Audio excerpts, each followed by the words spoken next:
The super naked sector has never been more competitive. There is a really good offering from pretty much every manufacturer I can think of. And now, for 2021, BMW have brought an all-new S1000R to the party.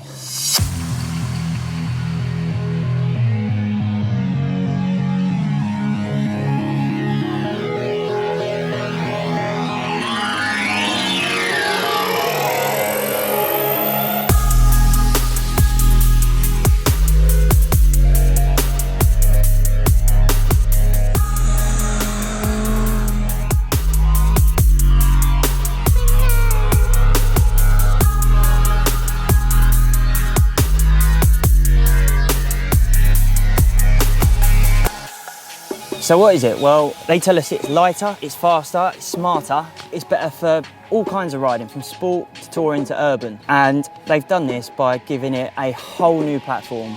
Although it makes the same power as the old one, 165 horsepower and 114 newton meters of torque, it's actually got the new engine lifted from the S1000R, although this one doesn't have the shift cam technology. BMW tell us that under 10,000 RPM, this thing actually makes more torque than the RR. But it's not just about peak power and torque and all that sort of stuff. They've also made 4th, 5th and 6th gear slightly longer. So if you want to go touring, if you want to be cruising along on the motorway, it's got cruise control, so it's perfect for that. It will be much better for that. And also it makes it a bit more fuel efficient as well. And that motor is absolutely gorgeous too. It's so soft at the bottom, like it doesn't feel like you're on 1000cc. You can roll along in 3rd gear and it just slowly picks up. The throttle connection is absolutely sublime. But when you wind it on, you can feel how torquey it is. All right, it doesn't blow your face off compared to some of the other super nakeds on the market in terms of its power delivery, but it's a bit more composed, it's easier to ride, it's so smooth. And it's the same sort of principle for the handling. It's so confidence inspiring. That chassis is absolutely lovely. It's lighter, it's slimmer.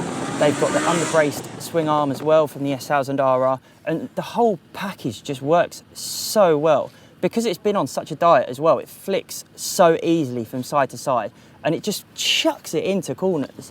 When we had the presentation earlier, they said it feels like a 600, and they really weren't lying. It does feel like a toy. I'd say it definitely feels the lightest and most agile of the super nakeds, especially this model here, the M package with the lightweight wheels, lightweight battery, lightweight chain, the lot. It's brilliant to ride around town. The steering range has been approved as well, so you can really rail it round. If you want to do U-turns, it is so easy.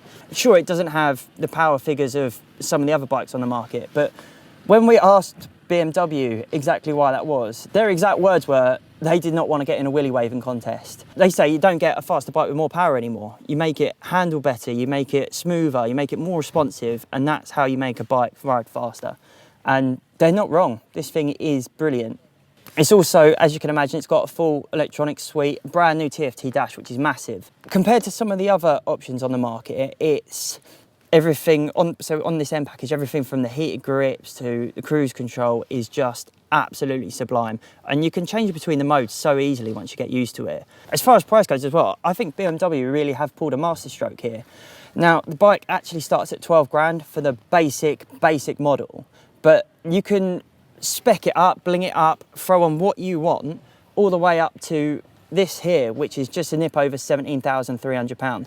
I think the M package is worth the money. The lightweight wheels alone make such a difference. The semi-active suspension is good, although I did find that if anything, it was on the slightly softer side, and I don't weigh a lot anyway, especially into the heavy braking zones. The damping's very soft on the initial jump. All in all, the S1000R was a brilliant bike before. It was so easy to ride, it was so capable, it was so confidence-inspiring. It was one of the easier super nakeds to ride, although it doesn't have the crazy power figures of some of the others. It really is the gentleman's super naked. And this thing, all right, it's got a new engine, new chassis, new pretty much everything, but it feels more like evolution rather than revolution. If you like the old one, you will love this. It is a step up in almost every way.